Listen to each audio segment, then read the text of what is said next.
Greetings, everyone. Yes, indeed.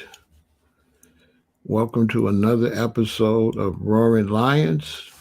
Today, we're going to have a conversation with Ijahstar from Ijahstar Mindset. The link to the brother's YouTube channel is in the description. And this is going to be very interesting. So let me let everybody get over here before I bring them in. Good to see you, DJ Cam. I hope everybody's doing well. Positive energy all the time.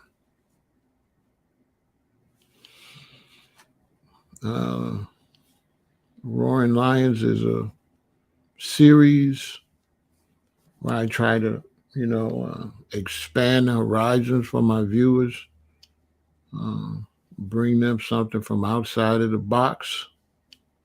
Because I got my viewers I don't have no particular type of viewers. I just got a general audience. So Roaring Lions is, designed to bring you a variety of brothers and sisters, something different, something that you really don't get to see on network television or on social media for that fact. So this is a great series. I got some really great interviews coming up. Either tomorrow or the next day, I'm going to be interviewing one of my teachers, Tazadi Wadadai. I'm going to get Illuminati Congo over here, and a lot of brethren and sisters are going to be over here. So it's going to be really nice. So today we're going to get the brother Ijahstar from Ijahstar Mindset.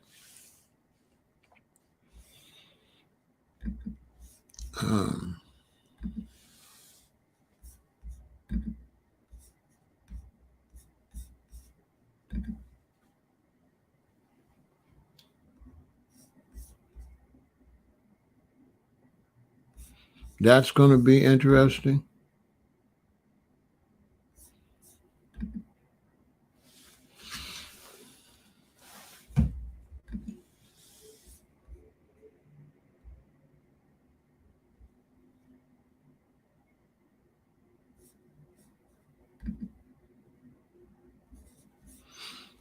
For sure.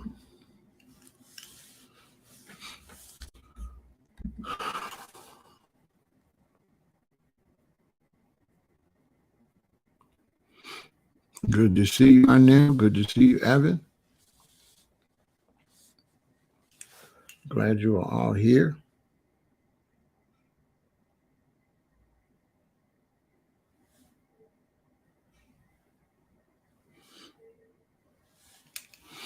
More power. Good to see you. Ross Mashiach, good to see you. As always, I'm glad you're all here. This is going to be a very good interview. This is one of my favorite YouTube channels, Ijahstar The Mindset. I really appreciate the brother taking time out of his day to come over and talk to us and share information with us. I feel like this is needed in the community. I got a lot of young brothers and sisters watching me, and I'm going, the extra mile to bring a variety of information.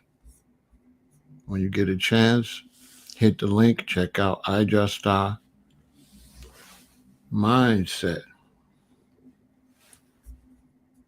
and check the brother out. Okay. Hold on, I have to fix that link.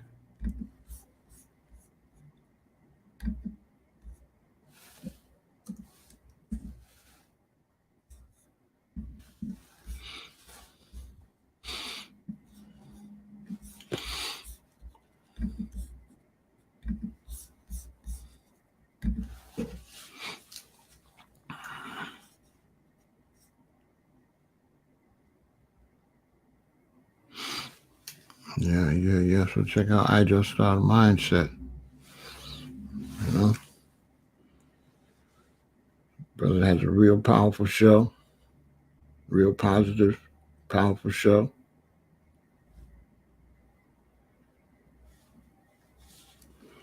Surely something you want to check out.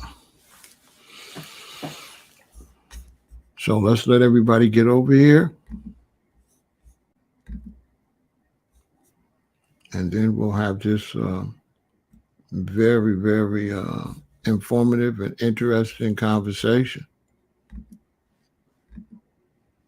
Um, we definitely need, uh, a more variety of conversations in our community. So that's what I'm bringing to you. That's what's going on.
So yeah, we're gonna have the brethren Ijahstar here shortly, and get into some real interesting conversations. We got to expand our mind. I'm going to interview a lot of older brothers and sisters that I grew up around. Good to see you, Julia, Kyra, Ross Mashia, Mandolinas, Analog is here, B Dolo is here.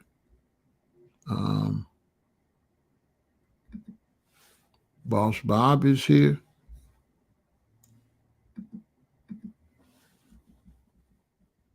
Waylon is here. More Power is here. Arnell, Evan, Waylon, DJ Cam. Everybody's piling in. That's a wonderful thing. Last night we were talking about that crazy video at the Euphrates River. That was interesting. Good to see you, Marvelous.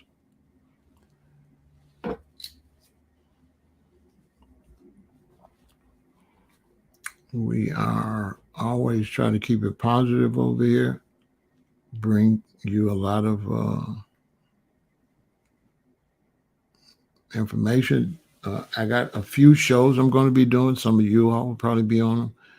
I'm going to have all my shows, my interview shows are based off of a certain theme. So I got a few more themes coming that I will be getting some of you all over here. I'm going to do one about business. I'm going to do one probably about eating right. And so, stay tuned. It's going to be a lot of series. I'm trying to run my channel like a TV network where I have a lot of different series. And, basically on Pharaoh Said That, I come over and I just really just sit down like you're at my house, listen to me talk what's going on through my mind. I watch what people say and I respond, but I pretty much don't allow any opposite views other than what I'm pushing at the time. I do that for a reason because I feel like it's too many opposing views. And so if you ever see me over here and you see where people try to have an opposing view, the reason I shut that down, I think it's unhealthy. I think it's unhealthy for people to watch opposing views. I think when our people watch opposing views at one time, I think both views get lost. I don't think it works. I think it's horrible. So with my interviews, I just get the other person's view. You'll never see me add any of my thoughts to the interview. And I'm doing that because I'm trying to show the community um, how it's done. I never um, give opposing views when I do interviews. When I interview this brethren, I'm not going to say anything what I think. What I think is irrelevant. I've got the brother over here to hear what the brother thinks. I don't have the brother here to hear what I think. And so I'm trying to fix that in the community.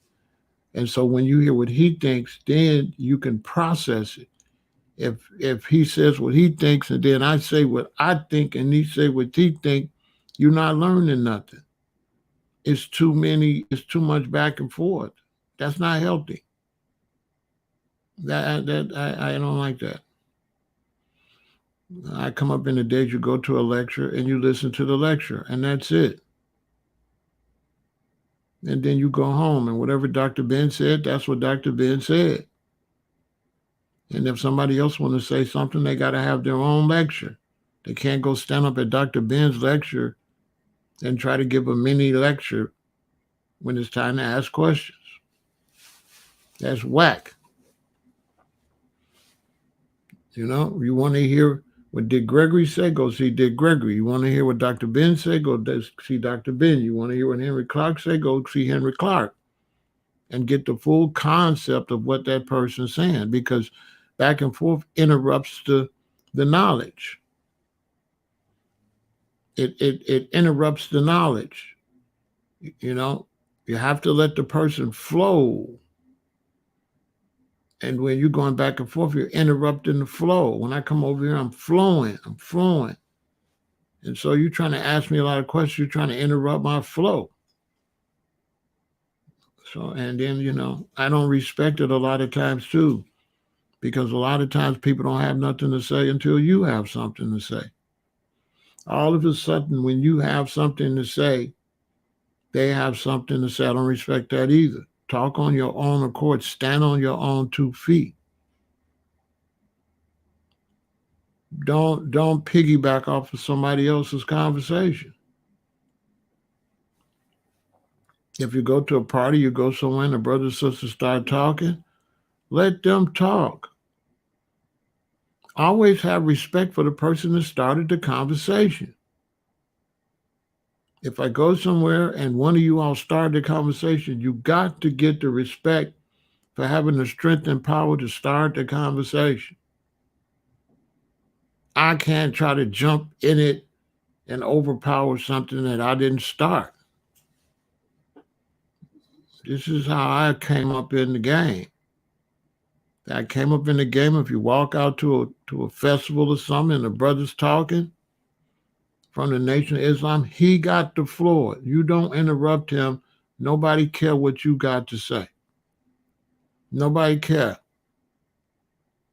Nobody care what you got to say. Let the brothers talking.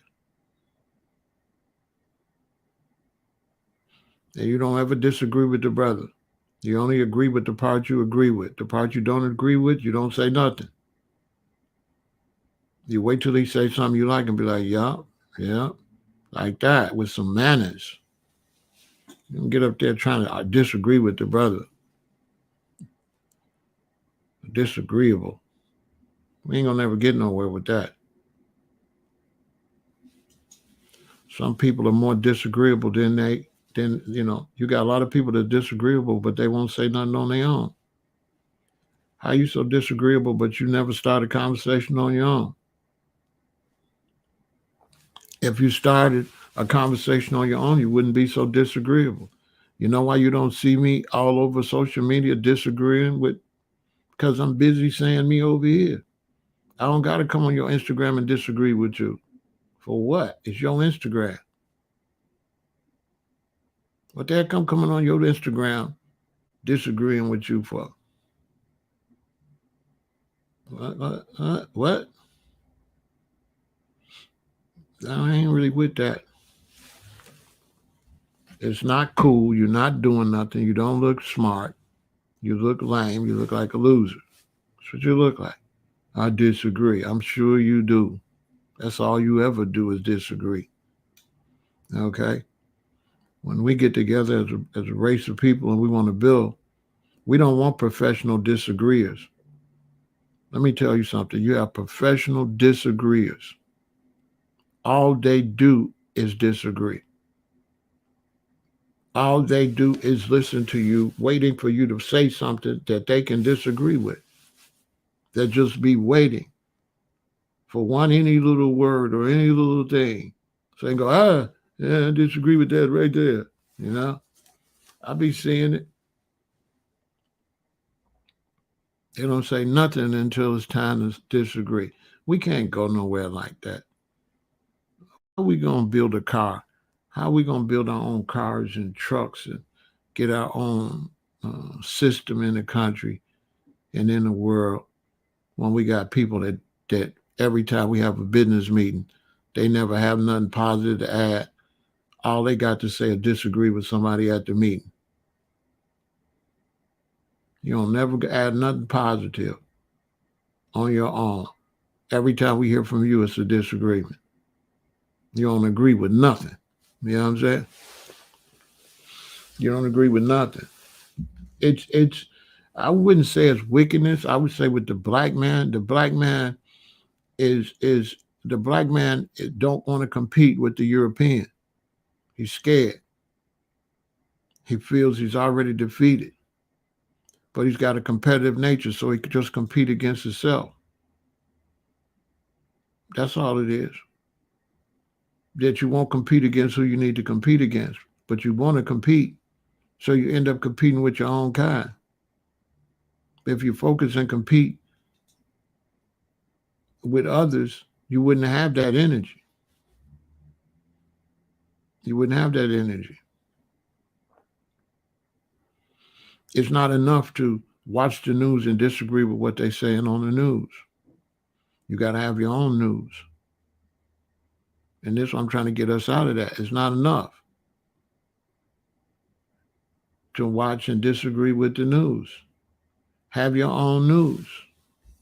Start your own news. Then you don't have to disagree. What you disagreeing for? What that's going to do? You know? If you watch the news and they don't never say nothing that you want to say and it's all over the place, start your own news channel.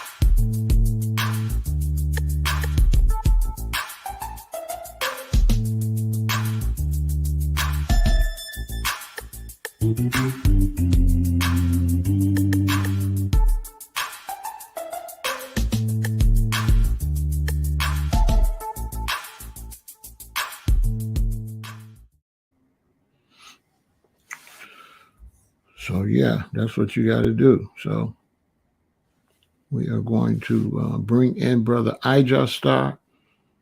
This is a powerful brethren.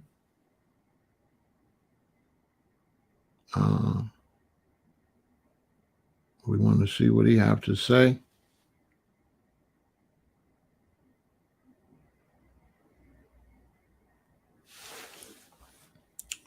And you all get ready. This is going to be a great, great show. Ijahstar.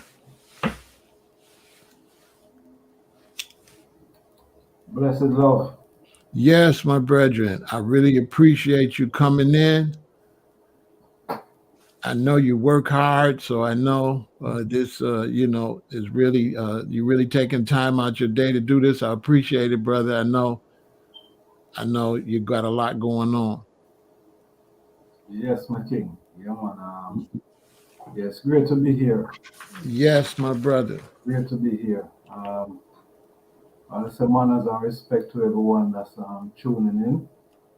And I want to greet the item in the divine name of His Imperial Majesty, Emperor Selassie the First, Empress Melin the First, Holy Emmanuel I, King Selassie Jah. Rastafari. Right. His Yeah. foundation is in the holy mountain, the Lord God of the gate of Zion, more than all the dwellings of Jacob. Glorious things are spoken of the O city of Jah. I made mention to Rahab and to Babylon to them that know me. You know Philistine tie with Ethiopia, that this man was born there, and this and that man was born in her, and the ice himself shall establish the earth. Selassie, Jah, Rastafari. right. Yes, beautiful viewers and subscribers. This is Ijahstar, and I'm a member of the Ethiopia Africa Black International Congress through Divine Church of Salvation out there in 10 miles Bull Bay in Jamaica. I'm also social media influencer, if I can call it that. Um, and outside of that, I'm, I'm, I'm a plumber by trade.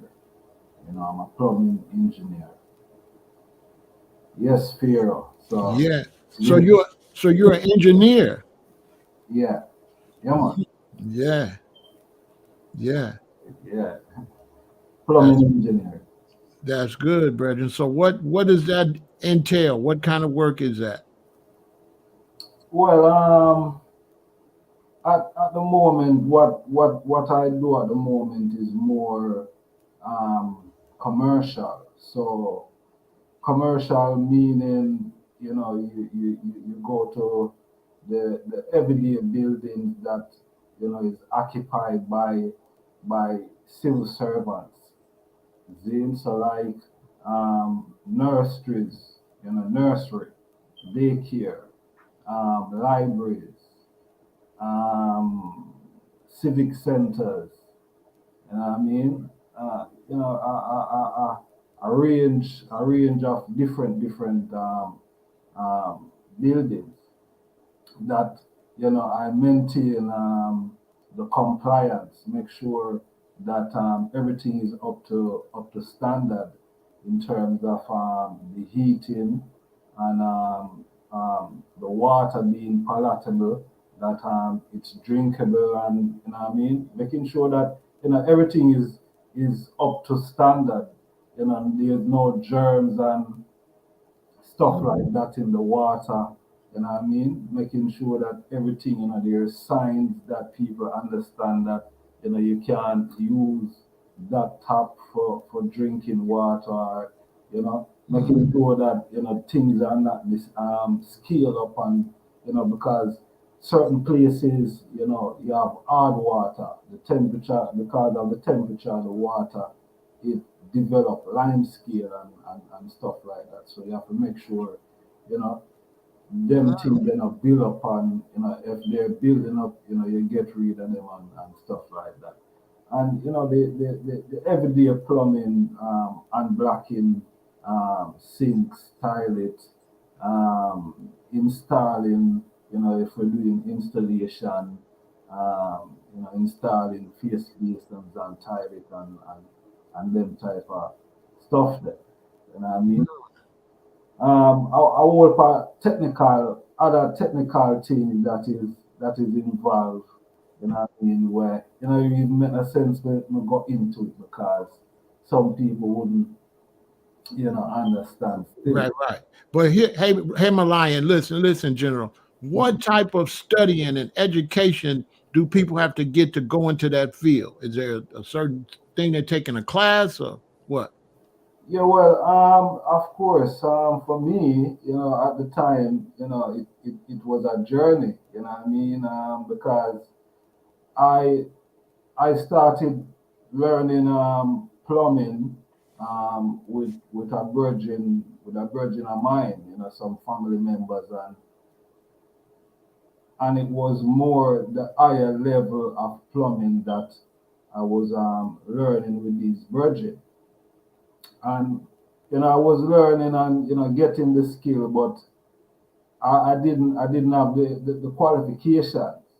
You know what I mean? And at the time too, I didn't have any legal status also at the time in the UK. So to even think of going back to school to try and to try and get the qualification, that would be a challenge because of not having the legal status in the country, what I mean, that wouldn't be able to do that. But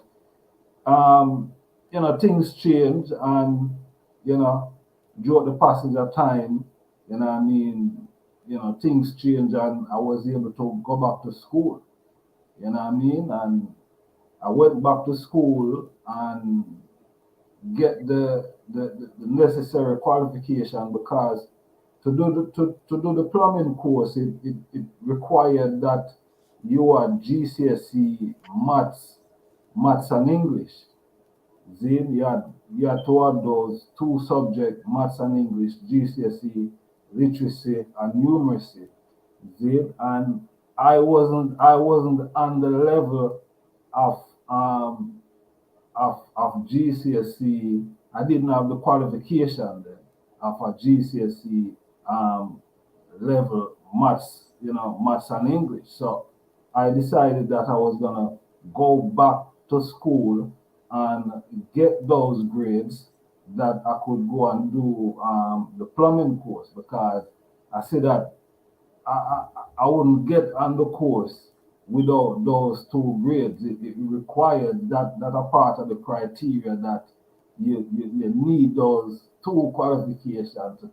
You know what I mean? So I went back to school, and I didn't get the full GCSEs when I went back, and I decided that, you know what, I'm gonna go to the college anyhow. I went down there before, and I'm gonna go down there and get this prospectus and send off for the course. And I sent off for the course, and they invite me on an interview for the course, even though I didn't have I didn't meet the criteria that they were asking for. I didn't meet that. But I get the interview, and when I get the interview, and questions that were asked, and how I answer them and things, the person loved how I was reacting and the knowledge that I had about plumbing without having any form of qualification. You know what I mean? So she asked me about the maths and English, and I said I didn't have the maths and English level that is required. And she said, "Don't worry. On the course, if you get on the course, you're gonna do the maths and English here. So by the time you finish the course, you will be qualified on that level anyway." So I said, "See, so um, she said, all right, she have go talk to one of the virgin who did there, an ex tutor, and she talk with him, and him say, yeah man, of course, because if him have the knowledge, why not? And I mean, let him come on the course. Him a go do the maths and English anyway, so make him come on the course." And I went on the course, and it was a 2-year course, and I was the best on the course. Whoa. I was the best on the course. Seriously, you know, when the course finished, the college gave me an exemplary award. Uh, Mm, you know, one of the students at a ceremony. So for that year, I was the best. I was the best student plumber leaving from Outer Lambeth College. I was the best plumber. You mm, know, so I was the best.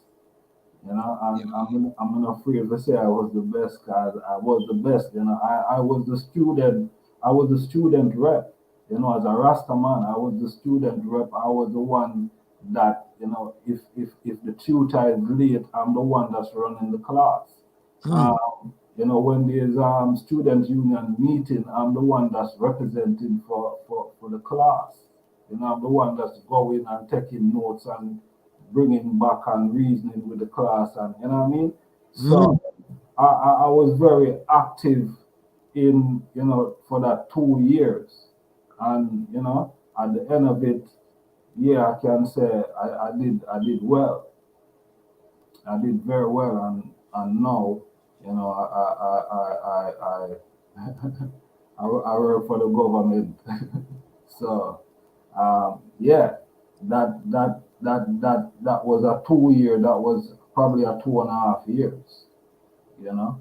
That's So, powerful, brethren. That's powerful. That testimony is going to help a lot of youth out here.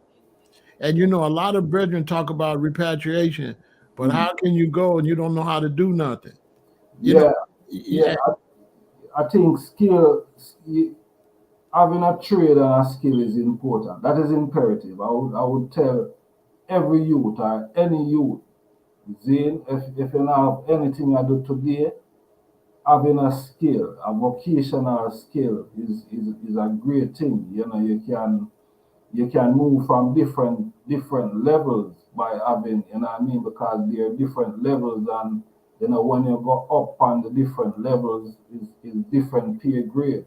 You know what I mean? Your money go up. The higher you go with your studies are, you know what I mean? Mm, So getting a trade, youth, that that are one of the greatest things for I anyway. You know what I mean? Because that's what I used to um, take care of my youth them and myself. You know what I mean? Take care of who for take care of, you know. yes, So I give thanks that, you know, me have a skill, me have a, you know, I'm a plumber by trade, you know, at the highest level. You know what I mean? So yeah, I give thanks, and the reality about it is I didn't leave school with any farmer qualification. When I leave school as a young man, probably 16, I didn't leave school with any farmer qualification. I didn't even graduate from school. You understand? So um,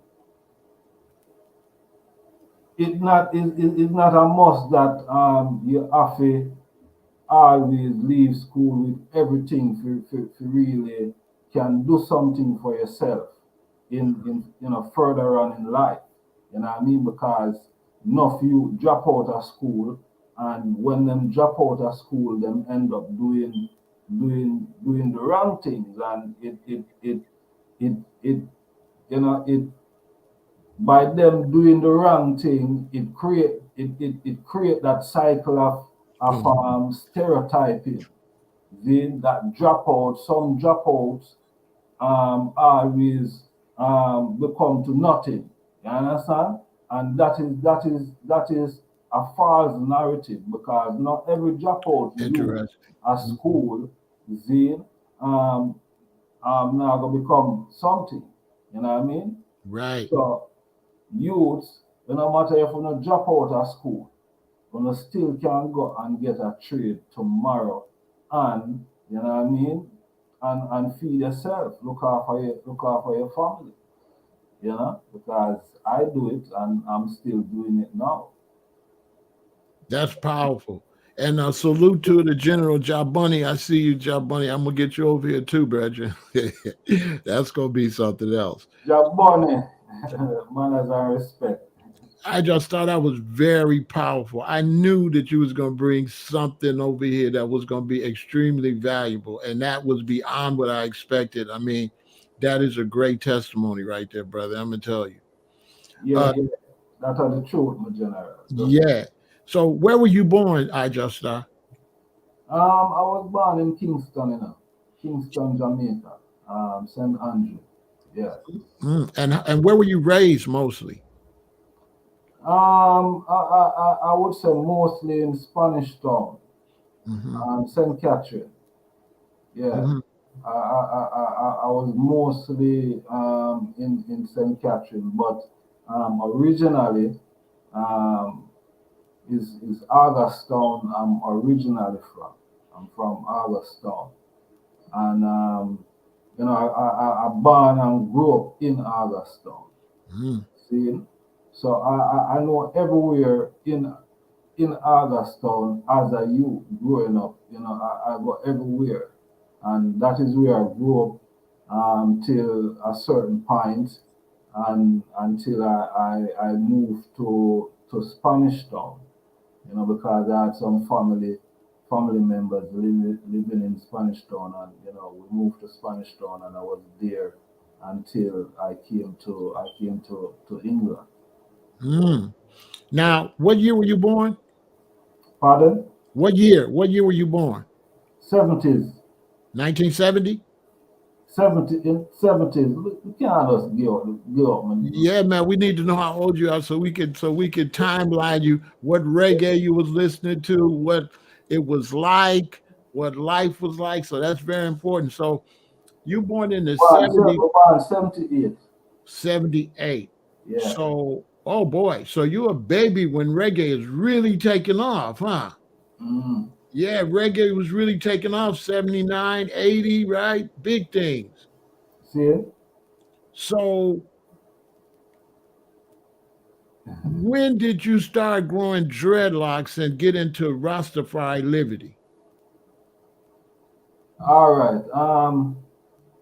Rastafari now.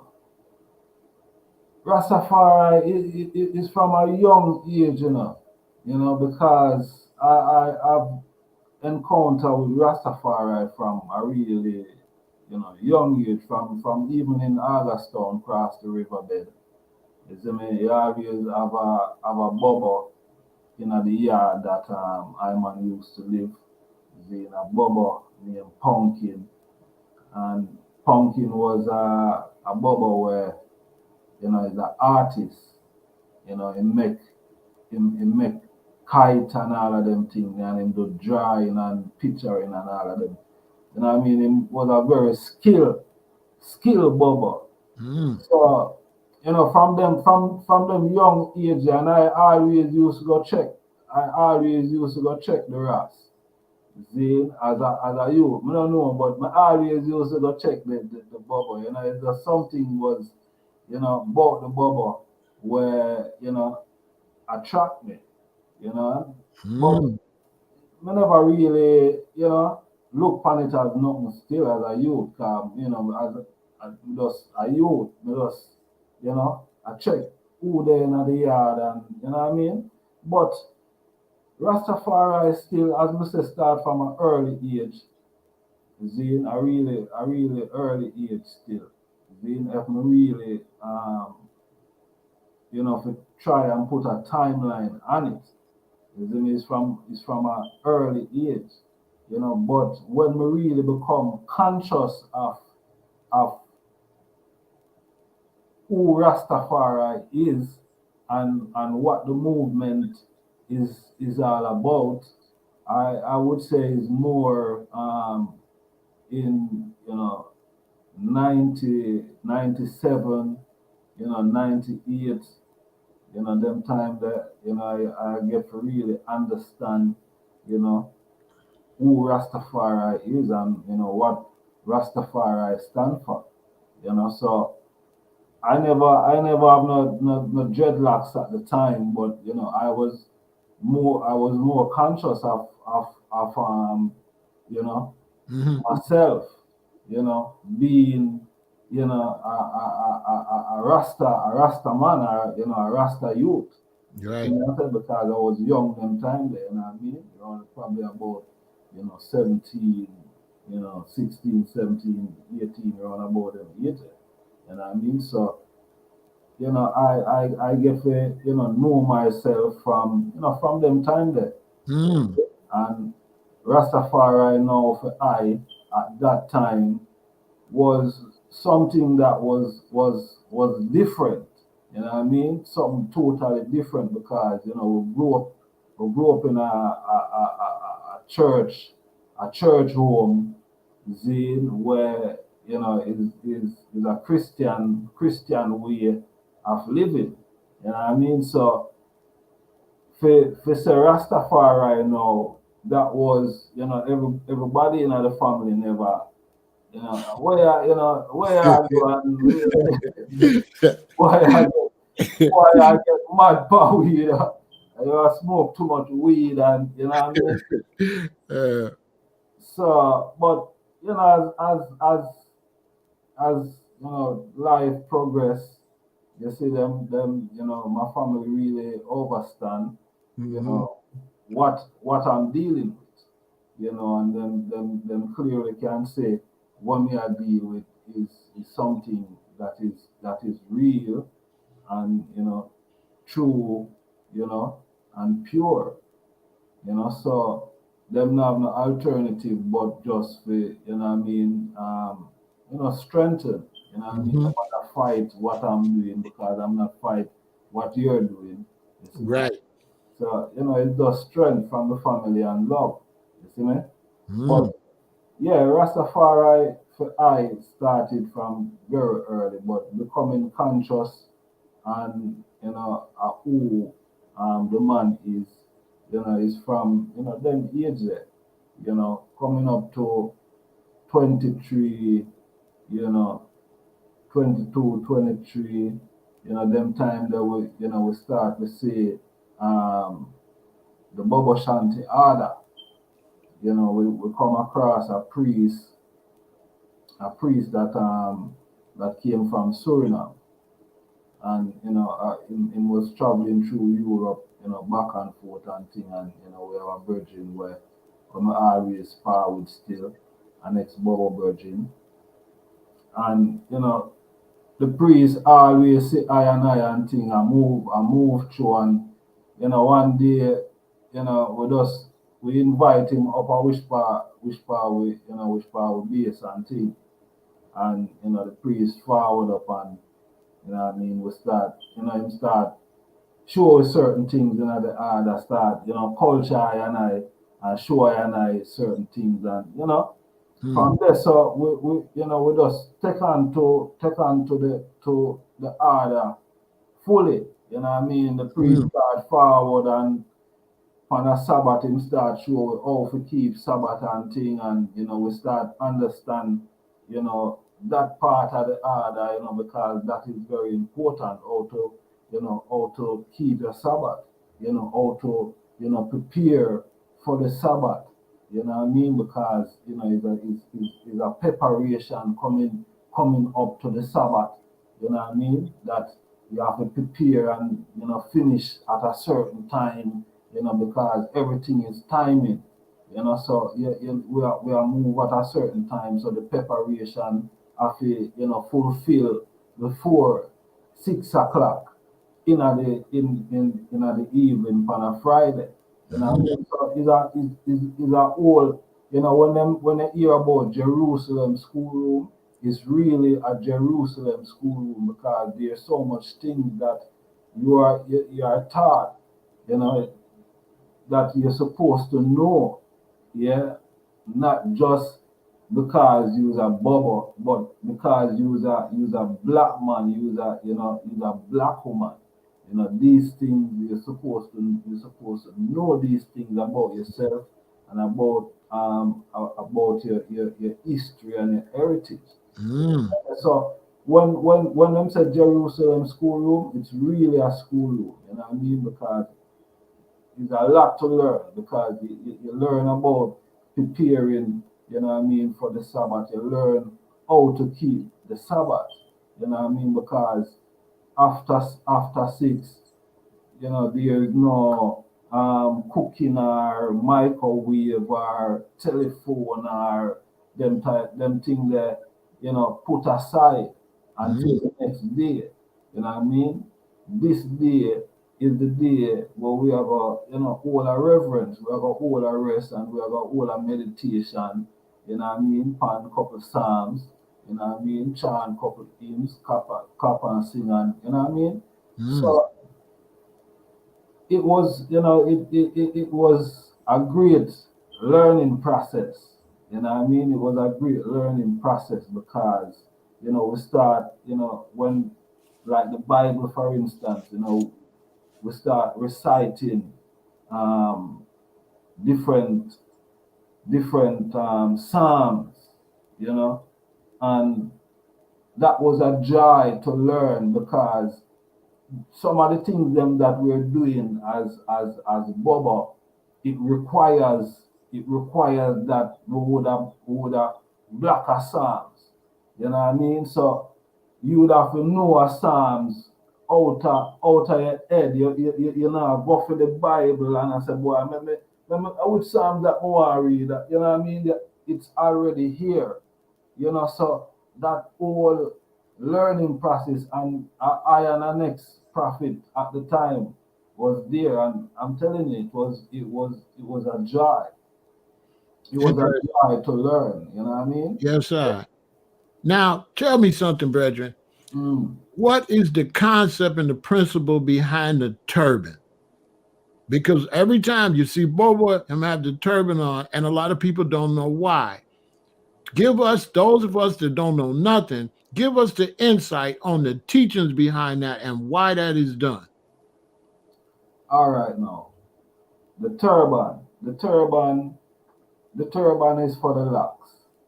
See, Right, and at the same time, you don't need locks for wear a turban. right. See, because we see in Ethiopia, where you have the priests in Ethiopia from either the Orthodox Church or um,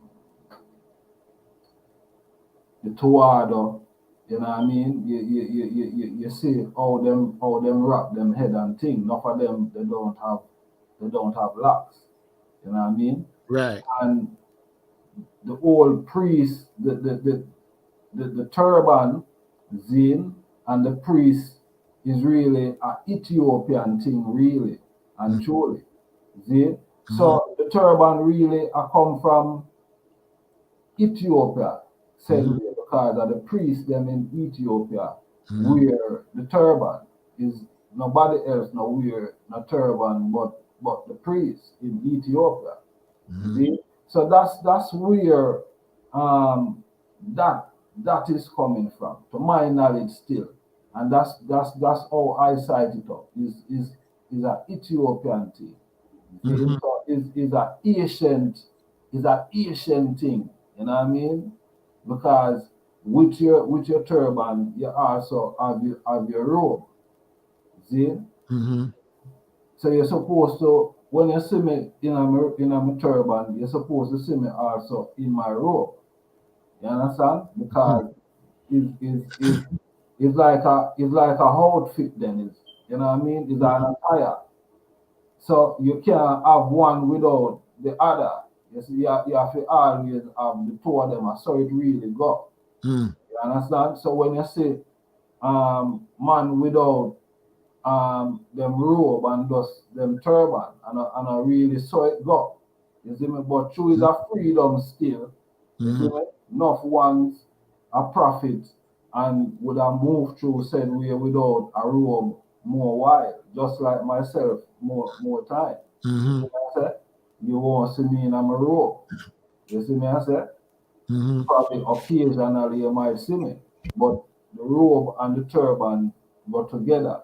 And it's only Bobo Shanti in Jamaica, see, in Rastafari movement that wear the robe and the turban. That signify that these brethren that are wearing the robe and the turban, they are from the order of Melchizedek. Mm. See, they are from the order of Melchizedek. They are the Melchizedek priests. They are the Melchizedek priests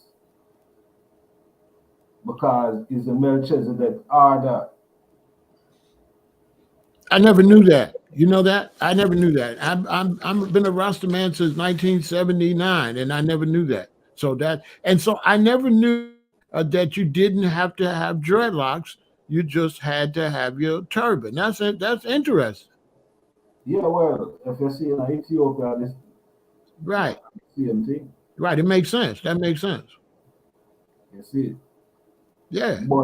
but in the order to said way, for you to minister as a priest, you're supposed to have locks on your head for wear your turban for you to minister on the altar. Hmm. You know what I mean?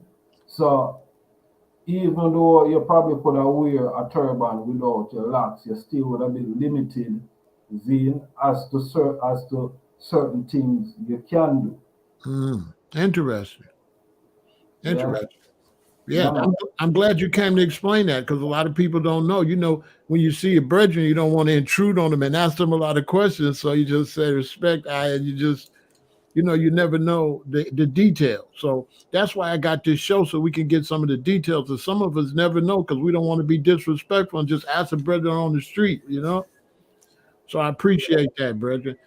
and So and and the one now who forward and come establish now the turban now again in at this time was Bonga Eddie, Prince right, Emmanuel. right, Zane is that man now coming at this time, Zane in from the 50s coming up, come and establish the turban again. So I and I could have see ourselves as ones in a turban today.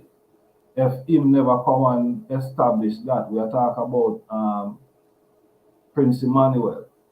right, right. Prince Now, Emmanuel now you know what, pulled brethren. that forward. You know what, brethren? Now, we've always complained about brethren that call themselves Rasta, but really don't live a certain way, do certain things that's not really helpful.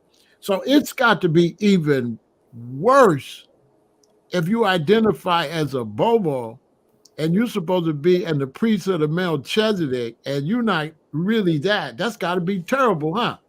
Yeah, man. Yeah, that's even worse than just Rasta. It seems like if that's the priesthood of Rasta, that's the highest standard, isn't it? Highest standard, the highest That's priesthood. deep. That's deep, bro. So those the ones that's not carrying that, they out of order, ain't they? Big and serious. Yeah, man. Real Because, thing, brethren. yeah. Wow. Because as I said, it's not just the turban by itself. It's Right. robe and turban. And the Sabbath and carrying yourself in a priestly manner. Yeah. Mm, mm, And then with you will see with different days, there are different colors. mm, Different color turban for different days. You know what I mm. mean? Yeah. So Interesting. every day you have a different color. Interesting. Yeah, man. So where do you live now, Ross? We're there in the UK right now. In the UK. Now, should I call it the UK or call it England? What's the difference in the UK and England? I don't know. I saw them say them a call it. I don't know. I think when them say UK, Uh, to my knowledge, when them say UK, they might be with the United Kingdom. So them involve everyone now, like Ireland, uh, Scotland, uh, Wales. You know what I mean? Right. You know, the Falklands are, you know what I mean, the Isle of Man and all these different, you know. So I think that's when it's the UK, the United Kingdom, when them everybody, all of these different places is united. Not when England now, I just England as an island, you know what I mean, where it does a deal with itself, you know. Okay. So the All UK right. Cool. So, are everywhere, you know. what's how the presence? Is there a large presence of Rastafari in the UK? Yeah, man. There's a big presence of Rastafari here in the UK. You know what I mean? There's a lot of Rastafari in London where I am. I know a whole heap of Rasta. Um, you have um, you have the 12 tribe HQ nearby. You know what I mean? That is the only Rasta HQ I know about still right now. Round them sides here. And you know, you have individual races about the place, you know what I mean? You have Right. races all about, you know what I mean, when there are, you know, like certain events for the year, like first of August, you know, you would have see, you know, a lot of Rasta turnout for the march and thing like that, you know. Whenever there are certain occasion, you know, you will see Rasta forward out and them forward out in numbers. Mm, Or, you know, if there's a concert, you know, if there's a big Rasta Rasta artist I pass through, you right. know, the whole Rasta, you know what I mean, turnout, you know what I mean, probably some, you know, and a Rasta to said way, but them in the colors and then turnout. So, you know, Rasta they in England only, man. Only for So Rasta. so England probably have the most Rasta of any country in Europe, huh? Yeah, it's possible. It's possible. So what would you say would be the next country in Europe that have the next amount of Rastas as far as numbers? Where's another place where there's a lot of Rastas in Europe? I couldn't. I don't know because I don't know. I don't know, but I know, I know that probably Amsterdam. You know, Ah, 'cause Amsterdam is a herb place. yeah, You know, so probably you'd probably have Amsterdam. Right, only a Rasta over there, so too. right, In right, Ireland, you know, so you know, right, yeah, Ireland. right. Mm-hmm. Yeah. So in the UK, what is the relationship with the brethren and sisters that birth go back to the Caribbean with the brothers and sisters that birth go back to Africa? Do the African immigrants and the Caribbean immigrants get along? Great question. Great question. On some levels, I think ones from the Caribbean and ones who come from Africa and here, I think on some level um, we get on.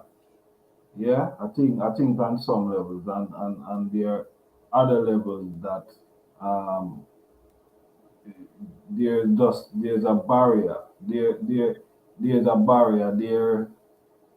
You know, there is a stigma, or you know, there's some form of feeling, sometime a sense. You know what I mean? But to some level, we do get on. But I think we the relationship can be better. You understand? I think the relationship can be better. Now, And I don't really understand Africa when it comes to that because it seems that Marcus Garvey should be a hero in Africa. I mean, Jamaica should be their favorite place, I would think. yeah, I think so. I think for some, you know, Jamaica is Jamaicans and Jamaicans worldwide is yeah is someone who they're related to. You know, there's some form of relation.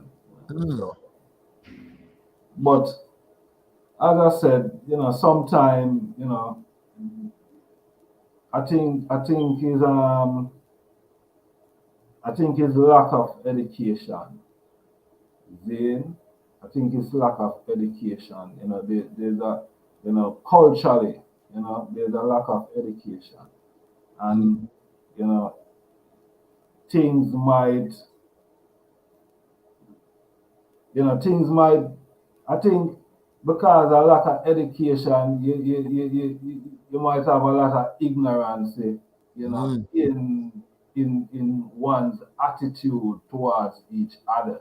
mm, That is what I see. You mm. know what I mean? But if we can come together, what I mean, and try to understand each other, because with black people, even though some might come from the Caribbean, them are still African. You Right, see me I say? right. And probably a one who are come from Africa, don't see that one from the Caribbean as African. You see me Right. I say? And that's where you probably would have, what I mean,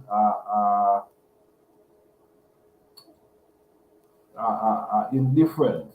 You see me? Because we are gonna say out there we are Africans. We know we are Africans. And then again, you have ones in the Caribbean don't recognize themselves to be Africans either. Mm, You understand? So, it's just something that, I think, we as a people, said we need to work out because we need to dash with that nationality thing. You know what I mean? If we come from the Caribbean or if we come from America, or, you know what I mean? right. We have to dash with that. We have to just see ourselves as one people and say, yo, because of oh we look this, what I mean? Mm, This we are one. This are sure we say we are one, we are on the same team. You right, understand? right. So we have to gel and understand each other and what I mean, build relation. Hey, brethren, I'm gonna tell you, if Jamaicans ain't Africa, ain't nobody African. And If Jamaicans are not Africans, there is nobody on this planet that's African. I mean, how much African can you get? well, I mean, it's obvious that Jamaicans are Africans. I mean, black Jamaicans. This is obvious. yeah, well, that are the reality. Them say probably 98% Jamaicans are from Ghana, are of that background. You know Right, what I mean? Yeah, from West Africa. right. So there's no doubt about that, and there's a lot of things in Jamaica that would point back to Ghana as well. You know what I Mm, mean? There's a lot of cultural stuff that as a youth we used to see come on the TV or we pass on the road and see them things there happen. And when I grew up now, we see certain things that go on in Africa. I mean, I say, but wait, we see them things there as a youth are going in Jamaica. So, you know what I mean? Is you see that, culturally, we have there are certain things that, we still do in the Caribbean, even though we've been through so much things, but it does show you that because we have these cultural stuff and they're ancient things. mm, So we are bring them from when we are come from Africa in the Caribbean. We brought those things with us. You know mm, what I mean? mm. So that identifies say, yeah, we are Africans. And Right, there's no doubt about that. right, right. So in the UK, what's the largest number of Africans from which country? Is it mostly Nigerians, Ghanaians? Who do you see them? Who you think is there the most? Which nation? I think there's more Nigerians here. Mm, I mm, would say that, yeah. interesting.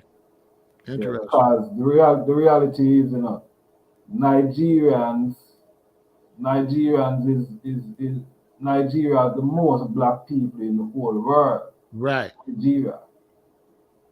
Right. I mean, Nigeria have the most black people, Yeah. more black people in the whole world. Yeah. Yeah. They got 200 million. See? Yeah. So, yeah, Nigerians are here holy. Yeah, man. All So Paganians as well. so now let me ask you something. What is your thoughts on the state of reggae music today? Especially seeing that you was born in 78. I mean, you grew up when reggae music was really the number one music in the world. That's a fact. Even though they didn't want to admit it. There was a time when reggae music, like here in the United States, there was a time where you had to go to the reggae club if you wanted to have a good time. What do you see the state of reggae today? What a question, man. Hey. Hey, I think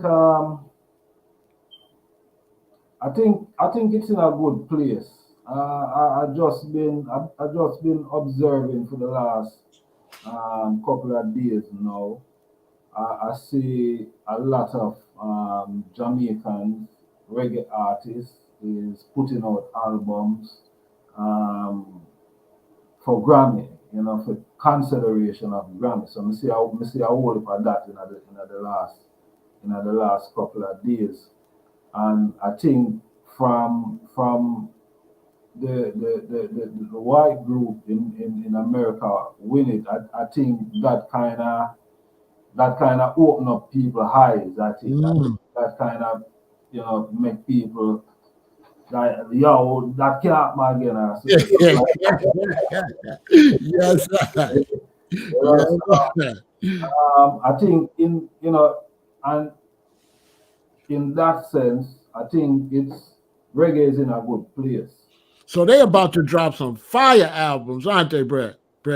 Yeah, yeah. Cause all right, when you look, the artists them, there's a lot of prolific artists out there today that do reggae. I'm not talking about dancehall now. I'm Right, talking about reggae artists. right, You know what I mean?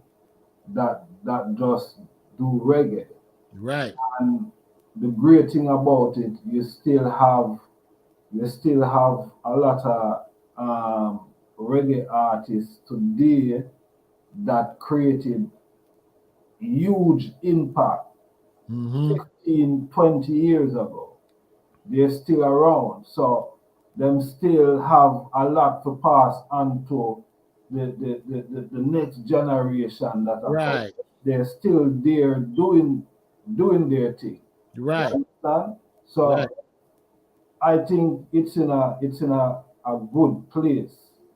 Zane when you look upon it like that, Mm. because you have great artists. The only issue I would have with reggae is how it's being controlled and who is controlling reggae. Is it the indigenous creators of this art form that have sole control over the genre, or is it some outsiders that control it? You know what I mean? That would be the only discrepancy I would have with um the reggae thing right now. You make some good points, Bridget. I didn't think about that. Since those other people won that Grammy, boy, Yeah, it's about to be some of the best reggae ever made. I didn't think about that because everybody's gonna be really turned up right now. Everybody's gonna make the best album. They're gonna try to make the best album they ever made. yeah, man. I whole part. Me hear a couple album well. You know what I mean? And from even artists that I consider to be dancehall artists, Zane, and Mm. me hear album from these artists, and it's like them are reggae artists. Yes, they are reggae artists, you know what I mean, but because most of the time them focus on dancehall side, but hearing an album from a dancehall artist where the majority of the album or the songs are reggae Interesting. and speaking some real inspirational thing. Yeah, I'm going to have to get my collection up. I'm going to have to buy all the music that come out this year. You made a good point. I'm going to have to get all that music because it's going to be top notch. I didn't think about that. Interesting. So now So I just thought if you had black people from all over the world was watching the eye, what advice would you give us black people internationally? Give us your advice. my advice for what? In general, Yeah, for black people in general, all over the world. What do we have to do, brother? Put us in line. we first thing we have to do, we have to stop eat or one another. The second thing we have to do, we have to start love our one another. So we have to stop eat with one another and start loving with one another. See? Mm, Stop eat your one another. Stop eat yourself. Love yourself because you see, if you love yourself, you will love your brother and your sister. boom. So because we're self-eating and we're not conscious of the fact. Some might attach self-hate to some people who does a bleach or some people who always a bleach out them ear or whatever. That is one form of it. You see me?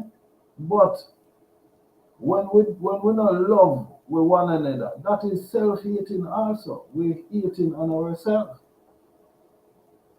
You see? That's right, brother. So, unconsciously we self-hating and we don't know. And that is one of the reasons we're in the position that we're in right now. Because we're self-hating. Some of us hate with one another for no reason, just because you're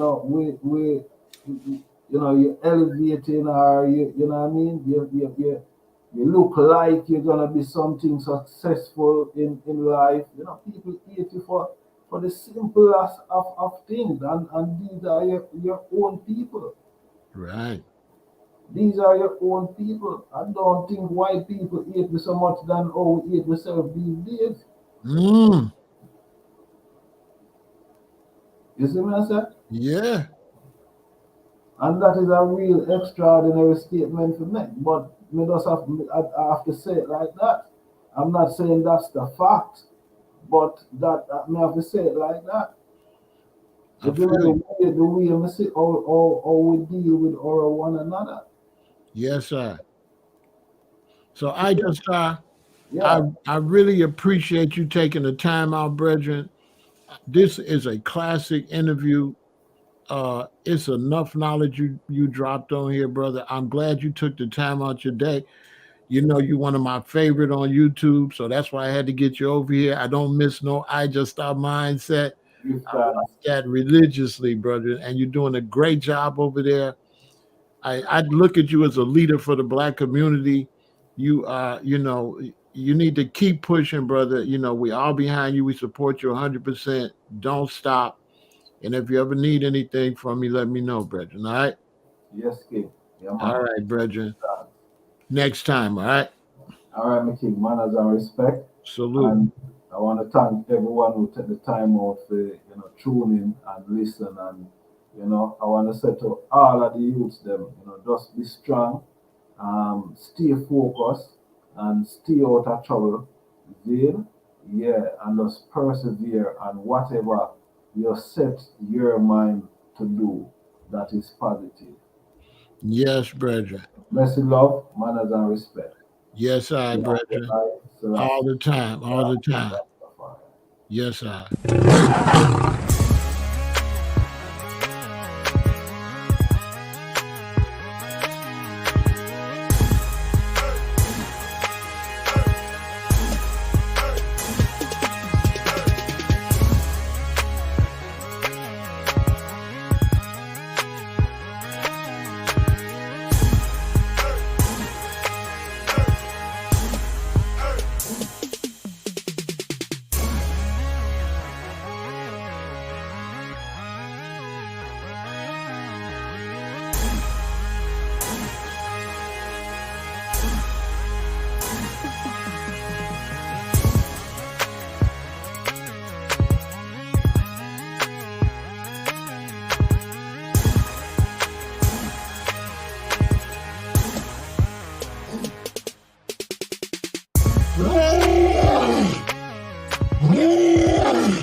So yeah, it don't get no better than that. That was a great interview with Ijahstar, powerful brethren.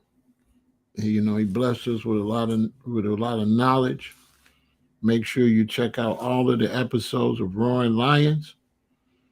And if you're living that life, Rasta man or conscious brother with your dreadlocks or sisters, contact me if you want to get an interview, and we'll get you over here. But I can't thank Ijahstar enough. That was really excellent, to say the least. Ijahstar, salute to Ijahstar, right? So we're going to take a break, and then we'll have the closing statements.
So yeah, that was powerful. Much respect to Ijahstar again.